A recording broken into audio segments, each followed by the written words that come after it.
So as Andrew said, I'm Rebecca, founder of Loan Design Club. For those of you who don't know, we are a new retail concept. What we do is empower independent brands, mostly fashion and lifestyle, all over the world to take their businesses or their brands to market. We believe in an omni-channel approach. So for us, it's all about using pop-up stores that are short-term for maximum impact, experiential retail, and this large, growing global online community of customers and brands. Why I got into this? It was a problem I faced as a designer myself when I had my own brand a couple of years ago. The industry is changing. We've all seen it, right? House of Fraser, Debenhams, everyone is, it's chaos out there on the high street.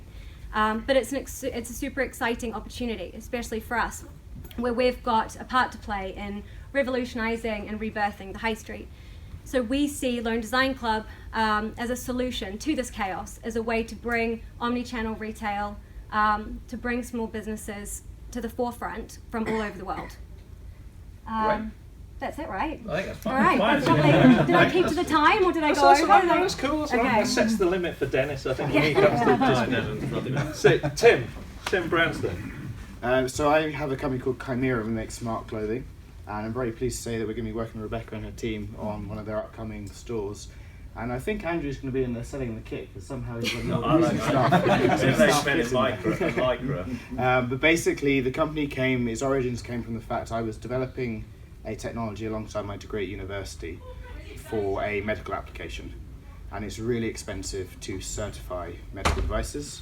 So to fund that, I set up the structure of the business so that we had a consumer-facing sportswear brand, that we commercialized the technology early on, and then that has funded the transition into the medical field. So now, just over 6 years on, we have a portfolio of about 83 FDA-approved and CE-marked medical devices, and we're working on what comes next, which are garments that can detect heart attacks 2 days before they happen, and another one that tracks fetal movement in the last 3 months of a pregnancy to reduce the incidence of stillbirths.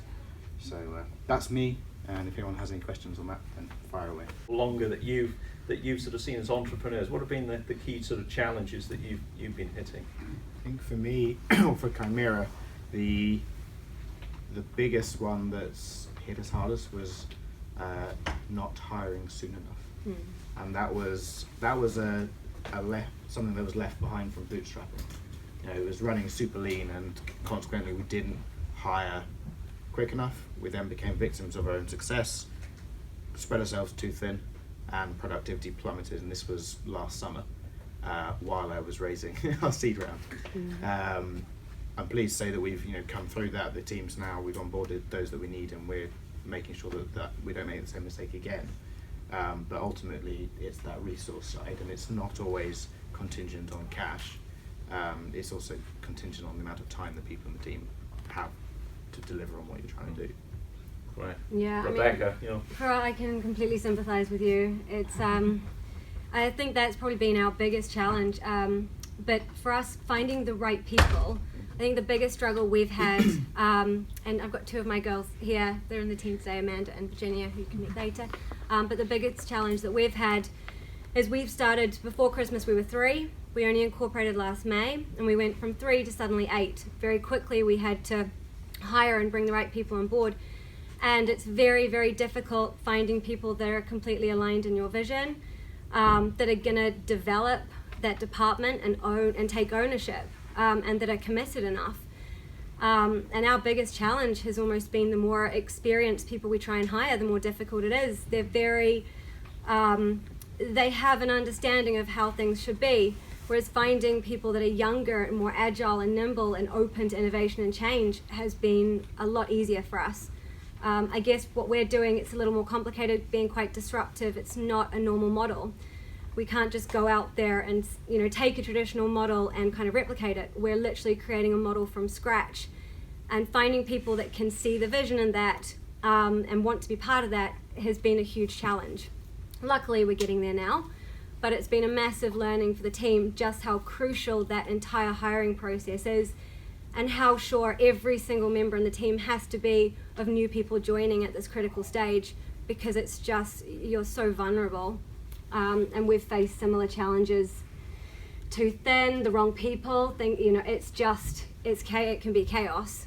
I think the other big challenge we've had is structure. How do you go from 2 or 3 people that have everything in their heads and do things quickly and efficiently to the way they know how? How do you download that into a toolkit that anyone can join, no matter how old or what their experience is, and be able to hit the ground running? And that's something we're still trying to figure out, is that internal structure to make us efficient and work well together. I don't know if you guys have had a similar thing, but it just feels like a juggling game the time. And I actually ran had an all hands meeting yesterday afternoon to go through and make sure that we just released our annual report, everybody understood, was on the same page. If there were any questions that they wanted gaps filling, to answer those. And as part of it, I ran an exercise which just in the agenda was called PIG, which is basically you draw a pig 3 times with a group, 3 minutes each. The first one is just put your name on a piece of paper, draw a pig. Everybody's is different. The second one is a written list of instructions. Everyone's a bit closer, but still there's deviations because there's language that people don't understand. Yeah. The final one has pictures in it, and everybody draws a pig that looks pretty much the same, except one of the pictures is mismatched with the instruction, and I think one of the 10 that did it yesterday drew a straight line rather than the curved line that was in the picture, just to illustrate that when we know the answer now, Tim. We take that back.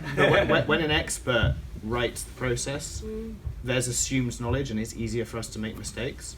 So while it's taken us 5 years to get to the point that I was willing to hire someone solely to focus on operations, we've done that, and now his first major task now he's joined is to go and help us produce all the documentation, because he doesn't know any of it right now. So he's at the best point. There's no assumed knowledge, it's just taking it from all of us and then putting it into a format that's easily digestible. Great.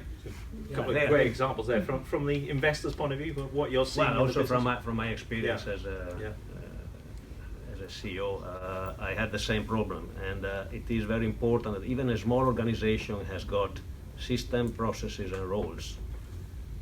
Better if written, and exercising and writing your processes and systems are crucial. But it helps the organization to be more healthy in their internal conversations. That's something I actually used a lot, internal conversation, to become more healthy as an organization. And the problem with a leader is that he needs to be able to abstract a little bit from the day-to-day jobs to be able to work on this, which is how my people are working, and what do I need to give them, and what are the interrelationship between the parts of my organization. And actually that should be the big part of the job of a leader, but it takes time because the organization is small, so it's still growing. You still need a level of detail and day-to-day grind that is necessary. So it's a juggle, and it's, of course, if it would be easy, everybody would do it. Yeah, exactly. Karen, your perspectives from the portfolio and the entrepreneurs you've been dealing with, what's the challenges and success? The challenges, I think, of an angel investor, I think one, there is a lot of deal flow out there. So one challenge is, I think, of an angel investor, I think one, there is a lot of deal flow out there. So one challenge is just like being able to evaluate lots of different companies, and that's why, I think there is a huge benefit of doing it in syndicate groups, because when you're in due diligence phase, you tend to all be looking from very different perspectives. I think once you've made the investment, the challenge then I think you're faced with is, just how, for me personally, I wouldn't just want to invest and put money into a business. I would also want to put help and advice, which I think is the benefit of having an angel. And so it's really then, what's the value I can add to this business? And you've got to remember, I guess the average hold of an angel investment is 7 to 10 years. So really you want a very good relationship with the management team. You're on a journey together and you really need to be kind of working together. But I agree with everything else that was said on the panel. I think about team, technology and traction.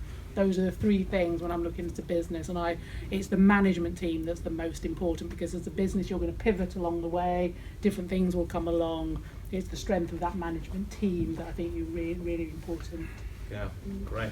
Nicola, your perspectives in your experience in doing startups and maybe the relationship with corporates. I saw everything that's been said. It really resonates. So from a sort of internal startup perspective, we've done exactly the same. We've gone from 2 people to 8 people in 6 months, And I'm spending all my time at the moment trying to put the processes in place that mean that we all know what we're doing and how we're moving forward. So that experience is very, very similar. But when it comes to the investments, as a general rule, when I look across the investments that have been really successful, it's all been around that team. Can we work with the team? How are they thinking about this problem? How are they working together? What is that relationship going to look like? And then that is really, I think, the most fundamental things. So completely Great, resonate. great. So I think the panel have done their job in giving us some structure and some thinking about what an angel is, what an entrepreneur is, what are some of the challenges. Now, I know a lot of you in this room have got a lot of expertise and have got a lot of experience. I wanted to tap into them.